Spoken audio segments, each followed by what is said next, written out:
focus. Excellent. Oh, thank you, Half Monster Games.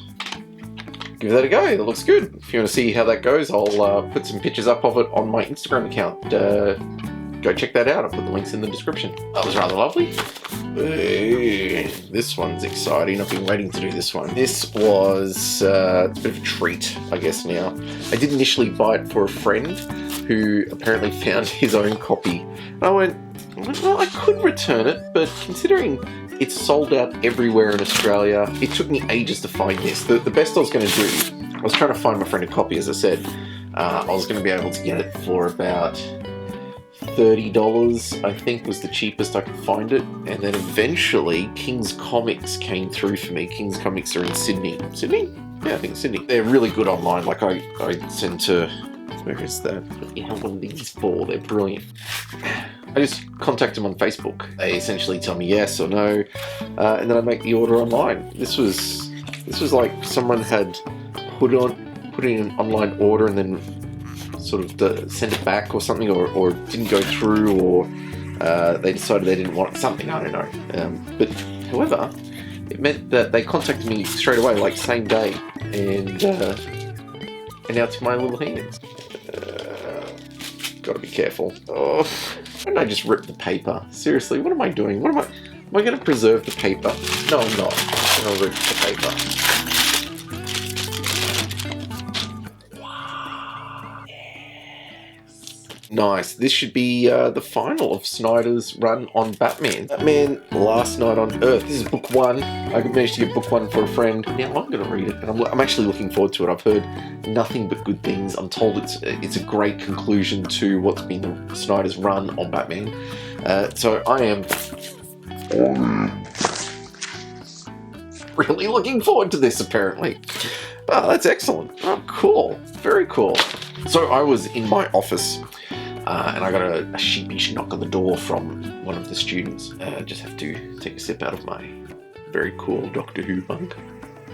Sheepish knock on the door from one of my students who came in to talk to me about one of the other people I follow on Instagram, saying, oh, he thinks he's using bots. Well, that's really interesting, because I know this guy quite well, and I'm quite a fan of him, and you know, I recommend his stuff, and you know, I know him as a friend, and we've been growing our channel, our Instagram accounts together, and doing it slowly, and he's teaching me a lot about photography, and so I was really surprised to hear that sort of claim. And the way he explained it was, he said, you know, look, he's got all these followers, but he's not getting the level of interaction. And I went, well, actually, I've got almost double the followers of him, and I get about the same level of interaction, which is pretty good. Then that means, what that means is, when you compare channels, he's getting the same level of interaction with half the followers, which is a little bit sad for me, is what it is. So I went, well, actually, you know, I did my first 1,000, no problem. Then I just noticed this sudden, it was almost overnight, and I think it pretty much was overnight, my interaction just went down. I went from getting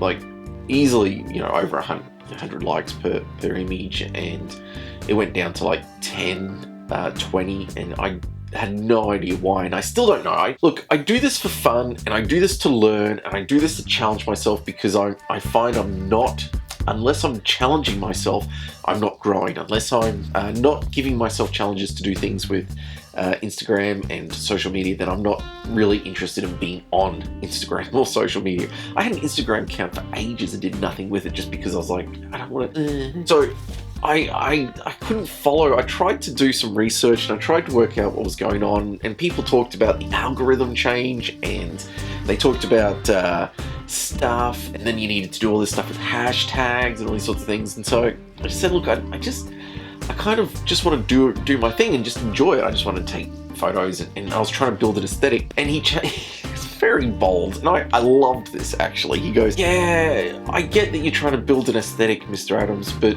your stuff's becoming dull. And I went, what? Nice, because what I heard was what I was thinking, and it was partly because trying to build an aesthetic when I'm not really sure what I'm doing is a real challenge. So I'm working it out as I go, and so I'm trying to replicate things that have worked. If something gets good response, I try to replicate that. And unfortunately, what that means is I'm replicating the same thing instead of innovating or identifying what's working and then building on that. He pulled up his account, and his stuff was great. Like, just blew my stuff out of the water. I'm like, your stuff is great. A couple of things is I don't always get to take my camera to games nights. I find that unless I'm really intentional about what I'm doing, it can be a bit of a distraction. I find I'm not always focused on games. So I try to sneak in a few photos from my iPhone rather than this. But what I find is that means the quality's different. It's not as crisp. The color's not right sometimes. The light's too much.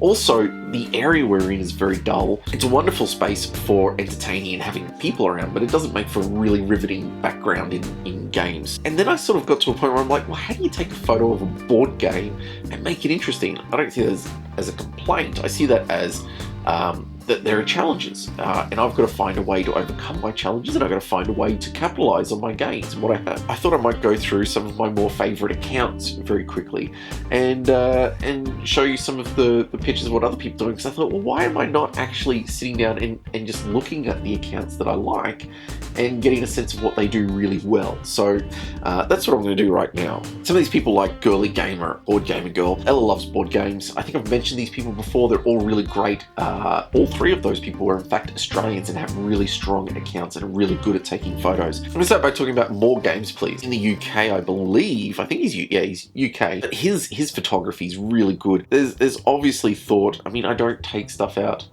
to play outdoors like that, but still, this is clever. I love this one. This one is, he obviously lives near the place that was modelled after, or it's just a happy coincidence, I don't know, but that is very cool. He's obviously using lots of different angles and trying lots of different formats too, so kudos. I mean, I think More Games Please is a really good benchmark there in terms of what things should look like. And then there's Peace Love Games, obviously, again, another great photographer. I don't think, I think the difference is, I'm saying great photographers, and it's true. Every single person I've mentioned so far is a really great photographer, but it's not that their equipment's better than mine. It's not that the work they've got is better than mine. It's the fact that they've actually spent time practicing, getting good at this stuff. And I mean, you look at Peace Love Games and, you know, she's doing a great job with this stuff. This is amazing. And again, lots of different formats. Obviously takes time to set stuff up and light it, but it's got a few good action family shots. This is a really nice blend. She pulls together really good instances of really interesting features of the games themselves, but then also injects people into it, makes them almost action shots as people are playing. Some great macro photography there, just some good stuff going on. That is quality. Good on you. Peace Love Games, love it. Board Geek Girl, again, you can just tell like that. You look at the home screen and there's a definite feel going on. There's a certain color aesthetic. There's a certain design aesthetic. I like that she puts herself into it. That's good. Trying a few different things, giving stuff a go. Mary Meeple, the thing that Mary Meeple do really well is creating depth within their photos. So there's layers of stuff. There's layers happening. I could probably do more to create depth. Some of it's a bit two-dimensional. I really do work on depth, but just getting the right layers and positioning and finding that right angle. The Space Explorer one, like all the lights I've worked on leading lines. Then there's Chris, the Meeple Man, who I think his stuff is really good. It's a nice feel, nice color coordination. I think one of the things he does nicely is not only does he have the depth and the color, but I think he finds a bit of fun in what he takes, as well as interspersing it with some nice personal shots of him and his lifestyle, plus Australian, so awesome. I guess all of this was meant to be a challenge. The whole video thing, trying to learn how to edit and try new stuff, pushing myself to try new things, and that's really what it's all about. I think I need to really just sort of take more risks, which is, I guess, what I'm going to try and do. I don't know what that's going to look like yet, but we'll give it a go. And if you've got some Instagram accounts you can highly recommend, why don't you chuck them in the description below? Or if you're a photographer who can make some great recommendations for me from my Instagram account, well, by all means, jump on and give me some ideas. It's all about the learning. Until next time, my name's Dave Adams, and you've been watching Nerds of Wisdom.